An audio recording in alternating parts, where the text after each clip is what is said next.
Bonjour à tous, bienvenue dans Howdy Mavs, le podcast entièrement dédié à l'actualité de Dallas Mavericks. Je m'appelle Barnabé et je suis super content encore une fois de parler des Mavs avec mes deux acolytes passionnés des Dallas Mavericks. Alors tout d'abord, je voudrais vous rappeler que vous pouvez vous abonner au podcast sur votre plateforme préférée, Apple Podcast, Spotify et YouTube. Alors, avec moi aujourd'hui, tout d'abord, nous avons celui qui est propriétaire du compte Dallas Mavericks France, l'excellent compte sur ex Twitter, j'ai nommé Quentin. Salut Quentin. Salut Barnab, salut tout le monde, salut les vacanciers, ceux qui nous écoutent avec une petite boisson à la main ou ceux qui travaillent et qui nous écoutent dans les transports pour aller au taf. Courage à vous. Salut tout le monde. Salut Quentin. Et on a aussi celui qui, dans cette période un peu creuse de la NBA, se console avec la Summer League. Ça, c'est Nico. Salut Nico. Salut Bernab, salut tout le monde. Écoutez, un peu de Summer League. Pas uniquement, mais un peu de Summer League pour faire passer l'été. Pour ceux qui charbonnent et qui partent pas. Alors, on va parler de la Summer League à la fin de ce podcast, mais tout d'abord, j'aimerais qu'on revienne sur cette intersaison. Elle a démarré très très fort pour les Mavs. On en a parlé d'ailleurs dans notre deuxième émission. Là, on enregistre cette émission, on est le 16 juillet. Et ben, on va se demander, est-ce qu'il reste des choses à faire sur le plan de l'effectif pour les Mavs? Et pour ça, je vais demander la première question à Quentin. Quelle est la marge de manœuvre restante à Dallas en termes de salaire, en termes de spots sur le roster? Alors, donc le roster NBA, pour rappel, c'est 15 joueurs. Et depuis quelques années maintenant, on peut avoir les two-way contracts. C'est des jeunes qui évoluent dans l'équipe de G-League de l'équipe et puis qui viennent de temps en temps porter main forte à l'équipe principale, donc la franchise NBA. C'est encadré avec un certain nombre de jours et c'est uniquement sur la saison régulière. Donc ça fait 15 plus 3, ça fait jusqu'à 18 joueurs. Car oui, c'est récent maintenant, c'est 3 et non 2 joueurs en two-way contract qu'on peut ajouter. Et aujourd'hui, donc, dans notre roster, nous avons 13 contrats garantis, plus AJ Lawson, qui a un contrat un petit peu spécifique et pas totalement garanti. Mais si les choses ne bougent pas et que ça reste comme ça, en fait, il ferait partie de l'effectif et donc on aurait une place restante dans le roster, sachant que on n'est pas obligé de signer forcément quelqu'un d'ici le début de la saison. Chaque équipe doit avoir au moins 12 joueurs dans l'effectif, ça c'est obligatoire, mais après vous n'êtes pas obligé de remplir le roster en entier. On a déjà 2 joueurs en tous les contrats qui étaient déjà là l'an passé, Alex Fudge, Brandon Williams, donc il reste une place pour les two-way contracts. Après, on peut très facilement les remplacer si on veut. Donc voilà, pour faire un bilan en termes d'effectifs mathématiques, on va dire, aujourd'hui, il reste une place à prendre dans le roster global et une place à prendre pour les two-way contracts. Et alors, Quentin, combien on va pouvoir lui donner à ce joueur si jamais on décide d'en signer un? Alors, au niveau du salaire, bon, comme vous savez, le CBA est très très complexe avec plein de règles dans tous les sens. Nous, on est déjà au-delà du cap, donc ça fait qu'on ne peut pas signer un free agent, on va dire, de manière classique. Donc pour faire simple, on va ne pouvoir signer que des joueurs avec un salaire qui est très bas. Donc on va avoir globalement 2 manières de faire venir un nouveau joueur. On aura soit le salaire minimum, hein, vous pouvez, même si vous êtes au-delà du cap, vous pouvez signer autant de joueurs que vous voulez au salaire minimum vétéran. Donc ça, c'est quelque chose qui est encadré par une grille en fonction de vos années d'expérience.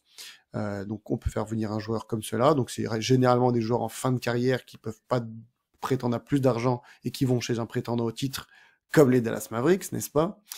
Ou on a la mid-level exception. Donc pour faire simple, c'est une enveloppe qui nous est donnée d'environ 12,5 ou 12,8 millions de dollars cette année, et on peut utiliser cette enveloppe comme bon nous semble. Chose à savoir, on a déjà utilisé une bonne partie de cette enveloppe pour signer Naji Marshall, dont on parlait dans l'épisode précédent, pour 8,5 millions la saison. Donc en gros, il nous reste 4 millions à utiliser avec la mid-level exception pour la saison prochaine. Et ça nous permet de prétendre en fait à un contrat de 4 ans et environ 18-19 millions de dollars. Voilà ce qu'on pourrait donner à un joueur aujourd'hui avec la mid-level exception au maximum, environ 19-18 millions de dollars sur 4 ans. Donc voilà, soit un salaire soit un minimum vétéran, soit une mid-level exception. Et puis il reste aussi évidemment le two-way contract, notamment pour Melvin Ajinça. J'ai lu que c'était encore en discussion de savoir s'il allait jouer avec les Dallas Mavericks la saison prochaine ou s'il resterait en France et potentiellement à Lasvel, ça c'est pas sûr, mais si en tout cas il veut venir en NBA, on pourra trouver une place pour lui avec nos two-way contracts, si en tout cas il est pris comme beaucoup de second tour de draft qui ne sont pas le fils d'une légende NBA. Voilà. Ok, Quentin, merci. Donc, comme tu l'as dit, on n'est pas obligé d'amener un joueur, mais on a un spot dans l'effectif. Alors Nico, est-ce que tu penses qu'on devrait utiliser ce spot pour faire venir un joueur et si oui, quels sont les ajustements qu'on a besoin finalement dans cette équipe? Ah, tu vois, j'aimerais bien qu'on ne fasse pas venir le fils d'un joueur connu. C'est rarement une très bonne idée, comme vient de le suggérer très subtilement, mais très clairement Quentin. On va essayer de faire pas la même approche que les Lakers ont pu le faire. Écoute, pour répondre à ta question, Barnab, je pense qu'on en a parlé dans le podcast précédent, je vous invite à réécouter. Il y a déjà eu pas mal de changements dans l'effectif des Mavs, plus que ce qu'on imaginait. Donc moi, à mon avis, honnêtement là, on est plutôt sur une logique de stabilité, de regarder un peu comment cet effectif-là, qui a quand même une nouvelle fois plus bougé qu'on l'imaginait, comment il va se comporter.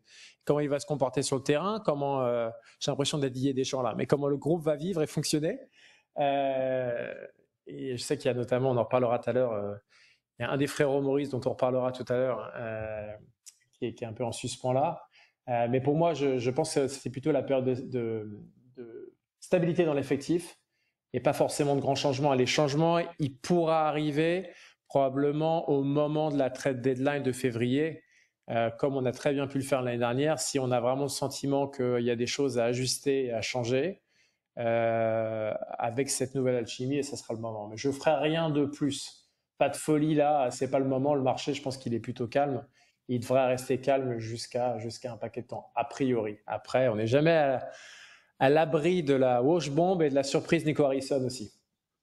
Quentin, tu es d'accord avec ça? Oui, je suis globalement d'accord avec ça. Si vraiment il y a quelque chose à faire, parce qu'avec Nico Harrison, on sait jamais, bon, faut qu'on utilise ce spot-là, et puis même couper AJ Lawson s'il faut, si vraiment il y a une opportunité, mais j'y crois pas. Et vraiment pour appuyer les propos de notre Nico à nous du podcast, on a déjà eu assez de changements. On a apprécié beaucoup l'équipe qu'on avait l'an dernier. Donc moi j'utilisais ce dernier spot pour rester dans la continuité. C'est pour ça que d'ailleurs Nico parlait du frérot Maurice. Voilà. Après bon, un 15e spot, ça peut servir à beaucoup de choses, à tenter quelque chose. On sait que c'est pas ça qui va changer une franchise, mais globalement, je reste dans l'idée d'avoir le plus de continuité possible. Ok, compris. Mais bon, pour s'amuser un petit peu, j'ai envie quand même de regarder quels sont les agents libres qui pourraient nous intéresser et qu'on pourrait rajouter dans l'effectif. Alors bien sûr, on va pas aller faire la liste de tous les free agents qui sont disponibles, mais il y en a un petit groupe que j'aimerais bien lister parce que c'est des ex-Mavericks. Alors c'est intéressant parfois de faire venir un joueur qui a déjà joué dans une franchise parce que peut-être que le temps d'adaptation va être plus rapide, peut-être qu'il va comprendre les systèmes. Donc je vais vous citer 4 joueurs qui sont libres, qui étaient des ex-Mavericks et pourquoi pas les faire venir. Vous allez me donner votre avis. Alors ces joueurs, c'est Spencer Dinwiddie, Dennis Smith Jr., Jake Crowder et Reggie Bullock. J'ai pas cité Seth Curry parce que Seth Curry vient de signer avec Charlotte, mais les 4 autres joueurs, ils sont disponibles. Est-ce que Nico Harrison ne devrait pas en faire venir un pour remplir ce dernier spot? Quentin. Alors, je vais prendre dans l'ordre de ceux que tu as dit. On va dire que vraiment dans les noms que tu as dit, il y en a deux qui vraiment, sur le papier comme ça, je me dis franchement pourquoi pas, c'est Dinwiddie et Jake Crowder. Après, faut toujours se méfier. On est le 16 juillet, ces joueurs n'ont toujours pas de contrat, donc ce n'est pas pour rien. C'est comme à l'époque où les gens disaient faut aller chercher Kemba Walker, etc. Ça va être excellent. C'est pas pour rien si le type a pas de contrat. Donc voilà, faut vraiment revoir nos considérations à la baisse. Néanmoins, Spencer Dinwiddie, j'aime bien parce que on l'a vu avec Dallas, ça s'est très très bien passé. Il a ses grosses lacunes évidemment défensives et il est encore plus vieux qu'à l'époque où il était pour Dallas. Néanmoins, on a vu que il a l'intelligence pour se fondre rapidement dans l'effectif. Alors oui, on a maintenant pas mal de meneurs entre nos deux stars, et puis maintenant on a Hardy, on a Exum, on pourrait rajouter Quentin Grimes, donc ça peut-être faire embouteillage. Néanmoins, si on venait à avoir un Luka ou un Kyrie absent pendant plusieurs semaines, voire plusieurs mois, c'est un joueur que j'aimerais vraiment avoir pour combler une absence, on va dire faire à moitié, ou plutôt à un quart le taf en attendant. Spencer Dinwiddie, ça me dit plutôt bien. Pour les autres, rapidement, Dennis Smith, si j'enlève l'affect, parce que j'adorais ce joueur, hein, j'ai pris son maillot saison rookie, j'ai énormément cru en l'association avec Luka. Je n'y crois vraiment pas. Beaucoup trop petit, avec un manque à la main qui est trop flagrant. Et Jake Crowder, voilà, gros point d'interrogation pour moi sur ce joueur. Il y a quelques années, j'aurais dit oui sans aucun souci, j'aurais été prêt à mettre une mid-level exception au complet quasiment. Mais là, de ce que j'ai cru comprendre avec Milwaukee, ça me rassure pas. Et enfin, Reggie Bullock, les derniers souvenirs sont trop mauvais pour moi, donc je suis pas vraiment intéressé pour un comeback. Et puis maintenant qu'on a un Klay Thompson, pourquoi ramener une version, c'est même plus Wish quoi. Là c'est vraiment de la contrefaçon, donc non merci. Je rajouterais pour moi, allez, un petit Marcus Morris qui lui n'a jamais joué avec Dallas, mais je me dis pourquoi pas. Donc voilà pour moi pour l'avis sur les joueurs que tu viens de citer. Quentin, il veut le retour des jumeaux. Il veut le retour des jumeaux ensemble à Dallas, ça serait beau. Les jumeaux, je sais pas, mais un des deux, les deux me plaisent pour des raisons différentes. Mais peut-être on parlera de Markieff plus tard. Ouais. Nico, toi, est-ce qu'il y a un joueur qui t'intéresse dans la liste? Ouais, bah moi je veux juste commenter sur Dinwiddie avant. Il m'intéresse pas du tout. Il m'intéresse pas du tout. J'ai pas du tout aimé. Pourquoi? C'est pas forcément trop le basket, même si je l'ai pas trouvé si grandiose que ça à Dallas. C'est plus le comportement post-sortie de Dallas. Je me rappelle d'une interview après avoir été lâché par les Mavs ou transféré simplement, où il avait quand même bien dégueulé sur la franchise. J'avais pas particulièrement apprécié. Je me dis c'était un peu sec. Il n'était pas forcément très malin de faire ça juste après être tradé, en disant en gros que Dallas n'était pas vraiment la ville de ses rêves et qu'il était très content de partir. Et donc il me manquera pas particulièrement Dinwiddie, et je pense que je préférerais donner du temps de jeu à d'autres joueurs qui peuvent avoir des profils similaires. Donc clairement pas Dinwiddie pour moi. Après je suis comme toi Quentin, je suis un grand sentimental. Étant un grand sentimental, moi je suis arrivé à Dallas en 2017, donc l'équipe elle était quand même pas mal dans un gouffre. Et du coup quand on a drafté du coup Dennis Smith Jr. à la 9e place, bah, c'était un peu le grand motif d'espoir. On espérait beaucoup de lui, notamment de ses qualités athlétiques. On avait plein de super commentaires sur Dennis Smith Jr. en disant que c'était le futur, que c'était le style de la draft. Bon, peut-être pas le style de la draft, mais en tout cas c'était un excellent choix. On a vu que ça n'avait pas du tout marché avec Rick Carlisle. A priori, c'était pas le grand amour entre Dennis Smith Jr. et Rick Carlisle. Je reprochais beaucoup le manque d'intelligence de jeu de Dennis Smith Jr. Je pense qu'a priori, les années ont passé, mais ça, c'est toujours pas le point fort de Dennis Smith Jr. Après, je trouve quand même qu'il n'a pas forcément été dans la bonne franchise au début. Je lui trouve quand même des qualités. En plus, on parle vraiment d'un joueur de fond de banc. Je me dis qu'il a eu quelques bons moments aussi à Charlotte. Il a eu quelques bons moments à Brooklyn. C'est pas inintéressant. Il y a pas mal d'articles qui disent It's time for DSJ to go home.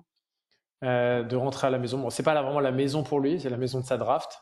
Il est de Caroline du Nord à la base. Mais je serais curieux de le voir, tu vois. Je pense qu'il jouerait pas beaucoup, mais curieux de le voir dans un autre contexte. A priori, il s'entendait très bien avec Luka, donc pourquoi pas? Quand Ça, on voit qu'on a, c'est très sentimental, hein. oui, oui, je vois ce que tu veux dire. Et puis bon, on a réussi à ressusciter un Dante Exum, tu vois. Donc Ouais. bon, peut-être des Smith, mais tu vois, quand je vois qu'on a justement un Dante Exum dans l'effectif, alors oui, il est beaucoup plus, enfin, il me semble qu'il est bien plus vieux que Dennis Smith. En le disant, j'ai un doute. Mais bref, tout ça pour dire que en ayant un Dante Exum dans l'effectif et en voyant ce qu'il nous a apporté sur cette saison régulière, je vois pas qu'est-ce que Dennis Smith, à part de très beaux dunks, euh, pourrait apporter, en tout cas sur ce poste-là. Voilà. Alors, Pourquoi moi, en enlevant l'affectif, pourquoi est-ce que j'ai vraiment du mal à le viser lui, voilà. non, je pense que t'as raison, c'est des beaux dunks et du sentiment. Je m'attends plutôt à ça. Mais sait-on jamais, sait-on jamais. Ouais, Et le changement ouais, ouais, d'environnement, parfois, ça t'amène à faire des miracles. Et c'est vrai. après, mon deuxième commentaire, il est comme toi, Quentin. Moi, Joe Crowder, je suis toujours dit, là, c'est un gars en plongeant d'ailleurs un peu dans les archives, je me suis rappelé qu'il avait été drafté par les Cavs et immédiatement échangé aux Mavs. Donc, il a quand même un historique intéressant avec les Mavs. Après, il avait été échangé à Boston.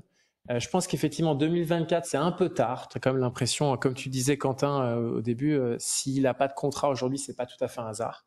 C'est pas le stage de troisième, il s'est pris trop tard. Je crois qu'il est un peu rincé. Après, je me dis, il apporterait de l'expérience, il apporterait de la défense et du tir extérieur. Euh, Est-ce que fondamentalement, c'est pour avoir une place sur le terrain ou c'est plutôt être le tonton dans les vestiaires? Ça ressemble plus au tonton dans les vestiaires quand même, hein. Le mec qui agite les serviettes et qui est le pote de tout le monde et qui calme les plus jeunes dans les moments plus compliqués. Mais je doute qu'il puisse apporter beaucoup plus que ça. Mais ça serait sympa aussi, un autre retour à la maison quelque part pour Joe Crowder. Ça aurait été pas mal. On verra. Pour l'homme qui nous a, parce que dans son trade, il nous a apporté le grand exceptionnel Dwight Powell. Et l'ordure Rondo aussi, mais ça c'est autre chose. Mais c'est dans ce trade-là qu'on récupère Dwight Powell d'ailleurs. La légende doit être Et Powell. oui, la légende Dwight Powell. Du coup, parce Et que l'autre tu me légende, fais Rajon une... Rondo, effectivement. Oui, mais bon, ça, Dans un non, autre n'en registre. parlons pas. Tu fais une passe D parfaite en disant le tonton du vestiaire. Moi, du coup, voilà, tout ça sur mon avis de qu'est-ce qu'on doit faire avec avec ce 15e spot et ce qui, je pense, va se passer. C'est qu'un tonton de vestiaire, bah on l'a déjà. C'est Markieff Morris. On a vu que sportivement, c'est clairement pas ça, hein. Mais on a aussi vu que au niveau du vestiaire ou sur le banc pendant les matchs, il était extrêmement investi. Tous les joueurs l'ont beaucoup complimenté, dont nos deux leaders, Luka et Kyrie. Et Nico, tu me disais que en plus, il est bien pote avec Kyrie. Pour moi, le tonton du vestiaire, il est là. Il aura pas un autre contrat ailleurs parce qu'il a pas le niveau. Un 15e spot, pour moi, ça sert à ça. C'est un élément, un liant de vestiaire un petit peu. À l'époque, on avait, il me semble, prolongé Boban d'une année de plus. On avait pris un Salamé-Jri pour que Luka puisse aussi s'entendre et s'acclimater à l'NBA. Voilà, un 15e spot, pour moi, ça sert à ça, notamment. Donc, si on n'arrive pas à avoir un des joueurs dont on a parlé avant, eh ben, moi, ça me va totalement d'utiliser un contrat au minimum sur Markieff Morris pour garder la continuité de notre superbe saison qui vient de se terminer. Et garder aussi AJ Lawson qui n'a pas été inintéressant, et si besoin, bon, ça coupe Lawson s'il faut vraiment aller chercher quelqu'un d'autre.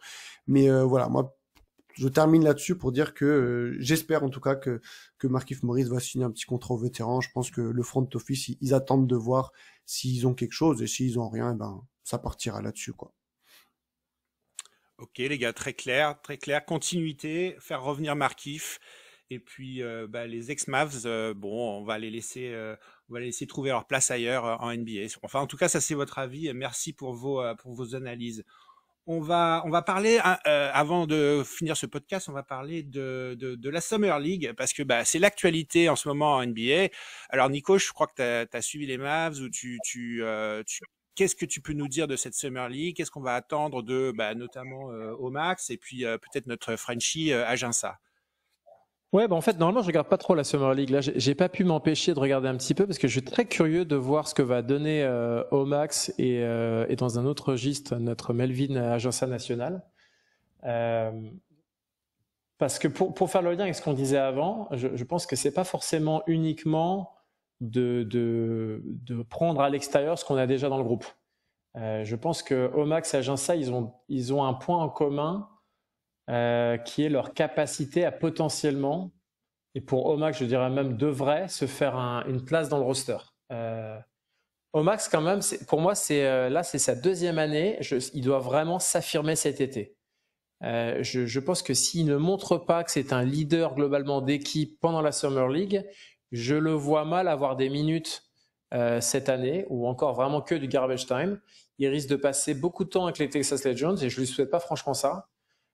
Donc pour moi, c'est à lui de montrer pendant la Summer League toutes ses qualités et surtout qu'il y a vraiment de la place, je pense, s'il montre vraiment de la valeur cet été, je pense qu'il pourra avoir sa chance et à lui de creuser un peu plus cette chance-là en NBA, notamment sur le poste 4.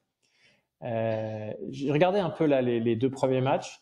Il a assez mal commencé, même très mal commencé le premier match. Il était hyper maladroit. Il fait 11 points à 2 sur 10, donc il envoie des gros cailloux partout. Premier match, avec pas mal de pression, tu sens qu'il est vraiment conscient que là, il faut qu'il se montre en fait. Et j'ai eu le malheur, parce que c'est le malheur, c'était quand même une belle purge, de regarder le match d'hier soir. Ils ont pris une sacrée fessée contre les Memphis Grizzlies. Et Omax était clairement le meilleur joueur. Là, il était bien concerné, beaucoup plus adroit, avec des shoots intérieurs, extérieurs. Il a montré de la défense. Il fait 16 points, 4 rebonds, 4 passes. Il met 2 contres. Il a fait des belles interceptions aussi. Il était vraiment le leader d'équipe qui peut être en fait en Summer League. Et je pense qu'il a bien exploité l'opportunité qu'on lui a donnée de se montrer. D'ailleurs, j'ai une petite anecdote assez marrante. Est-ce que vous savez qui était à la main des Memphis Grizzlies dans la Summer League hier soir? Alors, je n'ai clairement pas regardé un match de Summer League. Désolé aux followers s'il n'y a pas d'actualité sur le compte, mais c'est les vacances de Dallas Mavs FR. C'est donc Un non, indice, Nico, c'est un fils de. C'est encore un fils de, mais c'est pas celui que tu penses, Quentin. C'est un autre. Non, c'est le fils de Scottie Pippen. Parce que c'est Scottie Pippen Jr., le fameux, qui aujourd'hui était à la main des Memphis Grizzlies et qui a été super bon. Il les a bien découpés d'ailleurs. Il met une vingtaine de points et je crois qu'il fait 5 interceptions. Il a fait plein de passes. Il était assez surprenant. Comme quoi on peut être un fils d'eux et avoir une vraie place en NBA. I see you, LeBron, comme on dit. Est-ce qu'il y a d'autres joueurs, Nico, qui t'ont interpellé là dans ce match, dans ces deux matchs que tu as regardés, Aginsa notamment. Ouais, Aginsa, il a fait un bon premier match. Aginsa, il a montré beaucoup d'agressivité. D'ailleurs, ce qui est intéressant, c'est qu'il joue beaucoup. Il joue 25 minutes par match. Donc, clairement, il le teste. Il le teste à tout niveau. Le premier match, il a vraiment bien répondu, Melvin, à la fois dans l'agressivité, offensive, slasher. Il a mis quelques tirs extérieurs. On sent vraiment qu'il veut se montrer. Le management veut voir ce qu'il peut donner pour un peu prendre la décision dont tu parlais tout à l'heure, Quentin, sur où est-ce qu'on le met en fait. Nico Harrison en parlait quand ils l'ont drafté. Il disait qu'en étant européen, il a plein d'options. Il peut retourner en Europe, que ce soit à Lasvel ou ailleurs. Il peut éventuellement avoir un spot, ça va être dur à mon avis en NBA, mais en fin de banc des Mavs ou jouer en G-League. Enfin, il y a pas mal d'options à lui. C'est vraiment l'intérêt pour moi de la Summer League là. C'est vraiment regarder Omax et Aginsa et voir comment ils se positionnent. Ça va déterminer, à mon avis, la saison qui va être en phase 2, quoi. Je pense que, enfin, vraiment, à moins que la Summer League soit exceptionnelle, normalement, ne vous attendez pas à le voir quand même en NBA l'an prochain. Il devrait vraiment partir à Lasvel. Ça veut dire qu'on garde quand même ses droits. C'est pas qu'on s'en sépare, mais normalement, et c'est pas choquant pour un fin de second tour comme ça, on ne devrait pas le voir. Voilà, des accords ont déjà été trouvés et des fois, honnêtement, je trouve ça plus logique et je trouve ça mieux d'ailleurs, qu'un joueur aille se développer en Euroleague et dans un club professionnel que en G-League. Donc, si on peut le récupérer dans 1 an avec une vraie expérience professionnelle dans la 2e meilleure ligue au monde, ça me va et je préfère ça que un two-way contract où on le voit en fait 3 minutes de garbage time ici et là et puis après sinon juste des stats contre des équipes de G-League. Mais voilà, je préfère prévenir et éviter les faux espoirs. Normalement, il y a peu de chances qu'on le voit l'an prochain, donc il faut bien profiter de la Summer League actuellement. Et d'ailleurs, les Mavs joueront le 17 juillet à 21h heure française un nouveau match de Summer League. Voilà. Et je suis assez d'accord avec toi, Quentin. Pour moi, Melvin Aginsa, la vraie question, c'est quel est le meilleur contexte pour son développement? Et la réponse, ça va sûrement pas être la G-League. Donc, a priori, effectivement, ça peut être la meilleure chose qui puisse arriver en Europe, sauf si miracle, mais effectivement, il semble partir de loin quand même. Ouais. Et d'ailleurs, je pense, juste parce que tu parles de développement par rapport à Omax, je suis 100% d'accord avec ce que tu as dit sur le fait qu'il faut s'affirmer maintenant parce qu'il n'aura pas beaucoup de minutes. Je voulais juste rappeler que même si on n'est pas un two-way contract, on pourra totalement, et c'est ce qui risque d'arriver, l'assigner de temps en temps au Texas Legends, notre équipe de G-League, pour qu'il ait quand même des minutes et puis pour qu'il puisse quand même jouer un petit peu, parce que sinon, avec l'effectif qu'on a et les ambitions qu'on a, s'il n'y a pas de blessés, il jouera extrêmement peu pendant la saison régulière.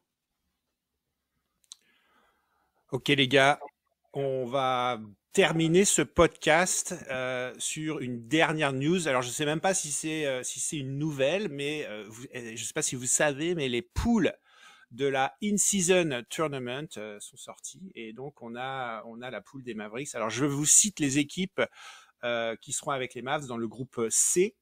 De la conférence Ouest. Donc Denver, New Orleans, Golden State, Memphis et Dallas. Alors j'ai deux questions. La première c'est est-ce que ça vous intéresse cette in-season tournament? Et deux, qu'est-ce que vous pensez de la poule des Mavericks, Quentin? Alors oui, moi je fais partie des défenseurs des nouvelles idées de la NBA. J'aimais bien le play-in dès le début. Et ce in-season tournament, j'aime bien parce que je rappelle rapidement qu'il n'y a aucun match en plus qui est ajouté au calendrier. Et donc au pire, ceux qui aiment pas, prenez ça comme un match de saison régulière. Il y a que si tu vas en finale que c'est un match en plus. Donc juste pour les deux finalistes qui joueront 83 et non 82 matchs dans la saison régulière. Mais sinon, tout le monde joue 82 matchs. Donc moi j'aime bien ce tournoi, ça donne un peu d'intérêt aux matchs de novembre qui sont, on va pas se mentir, sont un peu mous en début de saison, il n'y a pas forcément d'enjeu. Là ça donne de l'enjeu. Donc moi j'aime bien le in-season tournament et puis le fait qu'il y ait le petit cash prize à la fin. On sait que pour Luka Doncic et Kyrie Irving c'est rien, 1 million d'euros, mais on sait très bien que ces mecs-là ils vont aussi se donner parce que 1 million d'euros pour un AJ Lawson, $2 pardon, un AJ Lawson ou un Jaden Hardy, c'est pas la même quoi. Donc non, moi j'aime bien le in-season tournament, j'aime bien le format qu'ils ont fait, de pas ajouter de nouveaux matchs. Et par contre, pour le tirage des groupes, nous on a clairement le fameux groupe de la mort qu'il y a dans chaque compétition.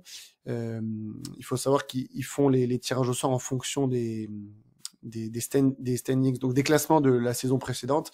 Et en fait, des équipes comme Golden State et surtout Memphis ont été mauvais l'an dernier, enfin relativement mauvais pour Golden State, mais voilà, ils n'ont pas été classés très très haut. Cette année, on sait très bien que les Grizzlies viennent avec des prétentions de play-off, clairement.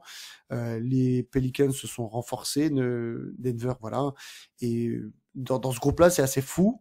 Enfin, je sais pas votre avis, de se dire que pour moi, c'est les Warriors qui sont l'équipe la plus faible des 5. Donc vraiment, voilà, ce groupe, ça va être vraiment un groupe de la mort. Ça va être dur de se qualifier parce qu'il y a que les premiers et les deuxièmes meilleurs qui se qualifient. Mais voilà, ça va être serré tout ça. Moi, je partage pas ta passion pour le in-season tournament. Je n'ai pas particulièrement accroché jusque-là. Peut-être que ça va changer. Je me fais juste deux remarques. La première, si on peut arrêter ces parquets horribles, parce que là, j'ai l'impression d'être chez l'ophtalmo. Clairement. Clairement, c'était le délire des yeux. C'était vraiment l'explosion de couleurs. Et c'était pas une grande réussite. Après, pourquoi pas sur le tournoi? Et pour revenir après sur le tirage du groupe, ouais, c'est supplément Harissa là. Hein. C'est plus que super relevé. Je m'attends pas à ce que les Grizzlies refassent la même saison que l'année dernière, loin de là. Et je suis d'accord avec toi sur le constat. Hein. Je pense que les Warriors sont l'équipe la plus faible et ça reste les Warriors. Donc même si je ne m'attends pas à les voir dans le top 3 à l'Ouest l'année prochaine, en tout cas au 16 juillet, c'est l'impression qu'on a. Je me dis que ça va être quand même sacrément relevé. Mais pourquoi pas, on va voir ce que ça va donner. Si on peut juste arrêter les parquets moches, et ça sera parfait. Merci les gars. On va clore ce podcast en vous souhaitant toujours un bon été. On va se retrouver peut-être pour une nouvelle émission un peu plus tard dans l'intersaison. En attendant, vous pouvez vous abonner bien entendu sur Spotify, sur Apple Podcasts ou sur YouTube. Les gars, je vous remercie pour vos analyses et vous donne rendez-vous la prochaine fois. Ouais, je viens de penser à un truc juste avant de partir, c'est qu'effectivement, on n'a pas parlé d'un truc, c'est Luka Doncic va se reposer, vu que la Slovénie n'est pas passée. J'y pense là dans l'intersaison. Donc au final, on n'a que Dante Exum, je crois, vu que Josh Green est parti. Donc allez, on va suivre ça de loin. Mais c'est cool du repos pour Monsieur Doncic. Il en a bien besoin. J'y pense maintenant, désolé, mais c'est limite le point le plus important pour les Mavericks cette intersaison, c'est qu'il va enfin se reposer. Voilà. Et j'espère ne pas trop manger et boire. Et sinon, par contre, je le souhaite à tous les auditeurs de profiter de votre été à fond. Et bien, les gars, à la prochaine avec grand plaisir. On peut vous souhaiter à vous, par contre, vous n'avez pas les JO, donc faire comme Lucas, vous pouvez bien manger et bien boire, avec modération, pas comme Lucas. Voilà. Merci les gars. Salut. Ciao. Salut tout le monde!